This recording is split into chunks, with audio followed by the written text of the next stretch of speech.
Ils sont passionnés. Quand ils parlent de leur métier, ils ont les yeux qui brillent. C'est mon métier, ma passion. Bonjour, c'est Xavier pour mon métier, ma passion. Et là, je suis chez moi, dans ma colocation, parce que j'habite avec plein de personnes. Et dans ces personnes avec lesquelles j'habite, il y a Frédéric qui est plombier chauffagiste. Et moi, j'avais envie de découvrir un peu quel était ce métier de plombier chauffagiste. On se dit, c'est celui qui nous sort des problèmes lorsque l'évier est bouché, etc. Mais je pense que c'est largement plus que ça. Et j'ai envie que tu nous dises un petit peu, Frédéric, comment tu es arrivé à la plomberie d'abord, parce que c'est un métier qu'on choisit pas automatiquement, ça demande une réflexion, etc. Comment t'en es arrivé à faire plombier chauffagiste ? J'en suis arrivé à faire plombier chauffagiste quand j'ai fait une préformation. C'était du côté de Guingamp. C'était parce que après l'école, j'ai fait pas mal de boulot qui me plaisait pas. J'avais commencé par un apprentissage. En pâtisserie, je crois. En pâtisserie. Et ça s'était pas très bien passé. Il y avait les horaires qui étaient pas terribles. Et puis mon patron, il était pas très cool. Mais bon, c'est pas grave. Et du coup, j'ai fait une préformation. Et du coup, dans cette préformation, on avait vraiment des fiches de métiers. Il y avait un peu de tous les métiers. Il fallait vraiment choisir entre certains métiers, genre le bâtiment, je sais pas qu'est-ce que l'artisanat, la menuiserie, ouais, voilà. Et puis il fallait qu'on sache qu'est-ce qui était qu'on découvre. On découvrait un peu qu'est-ce qui était les avantages et les inconvénients. Et puis moi, la plomberie, vraiment, ça m'a bien plu parce que c'est vachement diversifié, ça change presque tous les jours, c'est jamais pareil. C'est pas un travail d'usine, hein ? Non, pas du tout, non. Il y a certaines entreprises où c'est un travail d'usine, mais moi je vais pas travailler dans ces entreprises. C'était vraiment bien comme je trouvais, parce qu'on était moi j'aime pas être dans le froid, j'aime bien être à l'intérieur quand il fait froid. Ah ouais, t'es frileux quoi. Oui, je suis frileux. Genre les couvreurs et les maçons, je les plains un peu. Je pourrais pas faire ce métier, mais... Et puis je vois du monde, je me déplace en camion, je fais des dépannages, je fais des entretiens de chaudière, je fais des chantiers aussi, et donc je vois beaucoup de monde, et puis ça change tout le temps, quoi. Voilà. Ouais, il y a une relation clientèle déjà, qui est importante, et puis chaque jour est un événement finalement, parce que c'est jamais la même chose. Oui, c'est vrai, chaque jour il y a une petite pression qui se met un petit peu quand je suis dans mon entreprise, là, que j'ai ma fiche de chantier, je sais jamais ce que je vais faire la veille presque. Sauf si je demande, mais bon, des fois je préfère avoir la surprise, j'aime bien. Et il y a une petite pression parce que j'ai envie de bien faire et c'est pas non plus un métier si facile que ça, quoi. Alors, en quoi c'est pas si facile que ça ? Il y a deux grandes activités. Moi, ce que je sais dans le métier de plombier chauffagiste, c'est les dépannages. Les gens, ils ont un problème, il faut très vite régler le problème. Et puis il y a les gens qui veulent une nouvelle chaudière, etc. C'est plus le même. C'est deux métiers déjà quelque part. Raconte-moi une journée de dépannage. En plus, la plomberie, c'est un métier où c'est presque nécessaire, c'est presque vital parce que c'est pas comme d'autres métiers certains où c'est pas comment expliquer ça, comment dire. S'il y a une lampe qui marche pas, c'est très grave. Ouais. Par contre, s'il y a une fuite d'eau, on panique grave quand même. Ou pas de chauffage, donc du coup les gens sont contents quand on arrive. Et puis donc une journée de dépannage, le matin, moi j'arrive au boulot, j'ai une fiche avec j'ai plusieurs fiches avec les heures et tout est bien programmé, ils travaillent bien dans mon entreprise. Et par exemple, je vais faire un dépannage de chaudière. J'arrive là-bas, je dépanne la chaudière. Sinon, ça peut aller jusqu'à déboucher un lavabo, un WC. Des fois, ça c'est pas très... C'est moins drôle. C'est moins drôle, mais bon, c'est les premières 10 minutes qui sont un peu pénibles, mais après ça va. Je suis habitué maintenant. Après 24 ans de plombier... Ça va. 24 ans, c'est une vraie expérience. Alors, donc, tu vas voir le client, est-ce qu'il est en panique ou est-ce qu'il dit c'est là mon problème, est-ce que vous allez pouvoir le régler, comment ça se passe dans le relationnel? Il faut peut-être rassurer le client. quelque part en disant c'est pas si grave, on va y arriver? Oui, bien sûr, bah oui, il faut être, surtout, on travaille souvent chez les personnes âgées, donc elles sont un peu, oui, c'est vrai, en panique, des fois pour pas grand-chose, mais bon, je suis habitué maintenant à les rassurer et à leur dire que ça va bien se passer. De toute façon, j'y arrive toujours.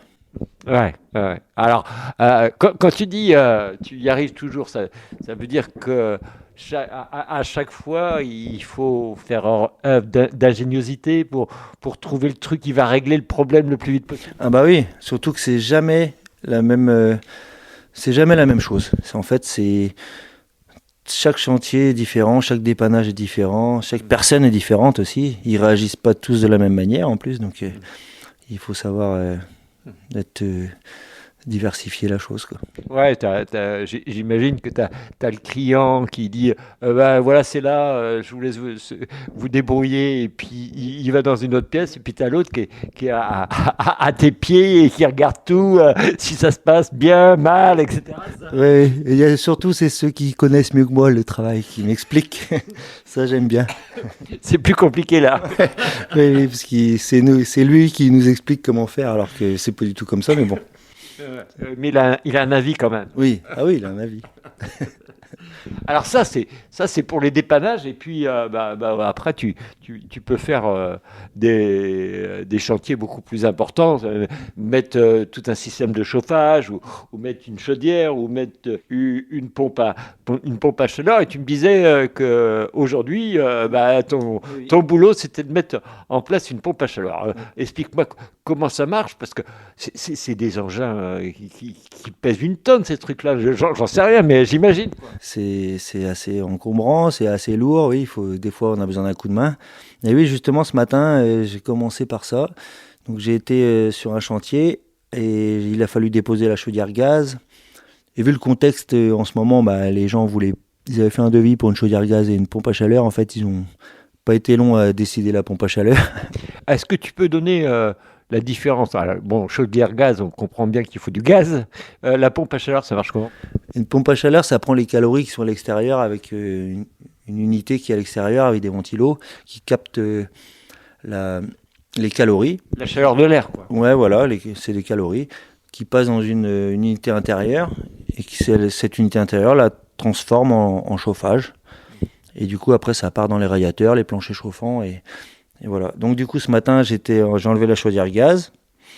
Donc il faut tout dépioter la chaudière, tout enlever les anciens tuyaux. Après, il faut se projeter comment va être la prochaine installation. Parce que la prochaine installation, il y a plusieurs unités. Il y a celle de dehors. Tandis qu'une chaudière gaz, il y a avec le gaz qui rentre. Tandis que la pompe à chaleur, il y a des liaisons qui vont dehors pour l'unité extérieure. Ensuite, il y a un ballon tampon et qu'il faut raccorder avec plusieurs circulateurs et tout ça. Quoi, un ballon tampon? C'est comme une réserve d'eau qui fait où là il y a plusieurs orifices qui sortent genre en haut c'est plus chaud, forcément la chaleur monte et du coup ça régule un peu la température et du coup ça permet sur les planchers chauffants par exemple qui sont moins chauds que les radiateurs et de prendre de la chaleur moins chaude pour aller dans les planchers chauffants.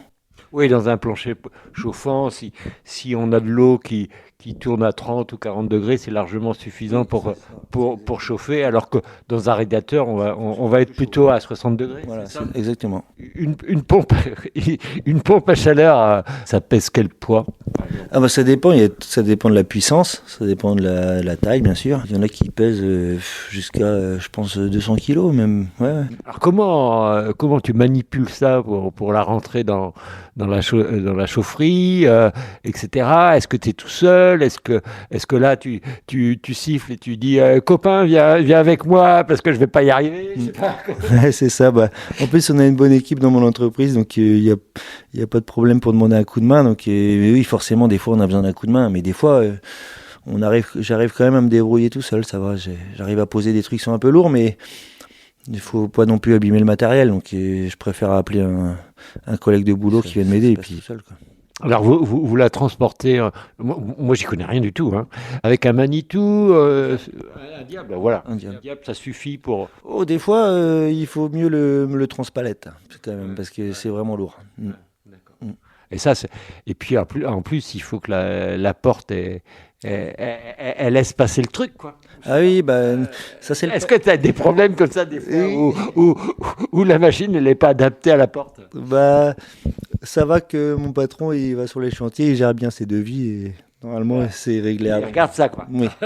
Ça peut arriver qu'il pense pas à tout, mais bon, c'est normal. Écoute, moi j'aimerais bien que tu me dises dans quelle société tu travailles d'abord et avec qui, pour savoir si jamais vous êtes dans le secteur et que vous avez un besoin particulier en plomberie, chauffagerie, on dit Plomberie, chauffage.